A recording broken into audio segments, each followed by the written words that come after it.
અત્યારે હિન્દુ મંદિરને નિશાન બનાવવામાં આવ્યું છે। જ્યાં મિત્રો વાત કરીએ તો અત્યારે વિડીયોમાં તમારું સ્વાગત છે। મિત્રો વાત કરીએ તો ખાલિસ્તાનીઓએ ફરી એક વખત હિન્દુ મંદિરને નિશાન બનાવી દીધું છે।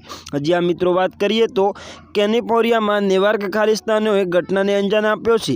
આ ઘટનાના તસવીરો શેર કરતી વખતે અમેરિકાના Hindu American foundation social media પર લખ્યું છે કે ખાલિસ્તાનીઓએ કેલિફોર્નિયા નેવાર્કમાં સ્વામિનારાયણ મંદિર વાસણા સ્થાન પર નિશાન બનાવ્યું હતું। જોકે સંગઠન સોશિયલ મીડિયા પોસ્ટ કરીને કહ્યું કે મંદિરની દિવાલો પર ખાલિસ્તાનીઓએ ભારત વિરોધ સૂત્રો લખ્યા છે। આ માહિતી નેવાર્ક પોલીસ તેમજ નાગરિક અધિકારીઓએ આપવામાં આવી હતી। આ મામલે તપાસ કરવામાં આવી રહી છે। જ્યાં મિત્રો વાત કરીએ તો હિન્દુ અમેરિકન ફાઉન્ડેશનનું કહેવું છે કે આગ્રહ કરી રહી છે પોલીસ આ ઘટનાની તપાસ હેડ ક્રાઇમ તરીકે કરી રહી છે। જોકે મિત્રો અત્યારે ખાલિસ્તાન વારંવાર હિન્દુ મંદિરોને તોડફાડ અને ભારત વિરુદ્ધ નારાઓ લખી રહ્યું છે। જેમાં મિત્રો વાત કરીએ તો ખાલિસ્તાન જિંદાબાદના પણ નારા લગાવ્યા છે। જ્યાં મિત્રો દિવાલ પર લખતા જ અત્યારે ચકચાર મચી ગયો છે। આના વિશે તમારું મંતવ્ય કમેન્ટમાં